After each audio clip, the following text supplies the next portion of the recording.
Je vais vous poser une question. Si vous répondez bien, je vous laisse. Vous pouvez répéter la question? C'est une étrange question. Je suis. La télé en question.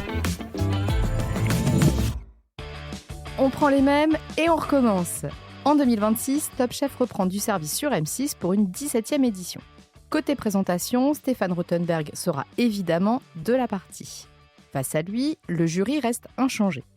Hélène Darroze, Philippe Etchebest, Paul Perret, Glenn Vielle et Stéphanie Lequelec renfilent leur tablier.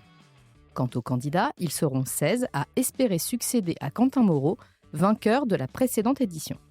Et pourtant, oubliez tout ce que vous savez sur Top Chef, cette saison ne ressemblera à aucune autre, avertit l'animateur dès les premières minutes de l'émission. Après les audiences en demi-teinte de la cuvée précédente, 1 680 000 téléspectateurs en moyenne, soit 11,1% du public, le concours culinaire fait sa révolution en supprimant les brigades, apparues lors de la saison 8 en 2017. Mais pourquoi donc n'y aura-t-il plus de brigades dans Top Chef en 2026 ? On avait senti les années précédentes que les candidats se reposaient vraiment sur nous. Ils arrivaient un peu plus à la cool, il fallait leur montrer que c'était leur concours et pas le nôtre, se réjouit Hélène Darroze.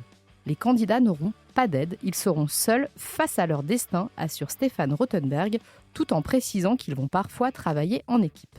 On fait ça pour que vous soyez sans filet, on veut voir ce que vous avez dans le ventre, précise quant à lui Philippe Etchebest, qui rappelle également que dans la vraie vie, il n'y a personne pour coacher les chefs, ce sont les clients qui jugent.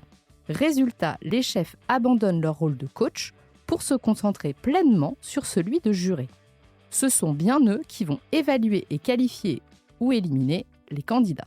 Résultat, il y aura moins d'affect et plus d'objectivité dans les décisions qui ont visiblement suscité de vifs débats. Autre changement de taille dans l'émission, le mythique plateau et ses célèbres cuisines ferment leurs portes. Le concours sera itinérant et changera de cadre toutes les semaines afin de jauger la faculté d'adaptation des jeunes pousses de la gastronomie. La cuisine est en train de se réinventer et Top Chef aussi, conclut Florence Dueillot, directrice générale de la société de production Studio 89. Reste à savoir si cette mayonnaise va prendre chez les téléspectateurs.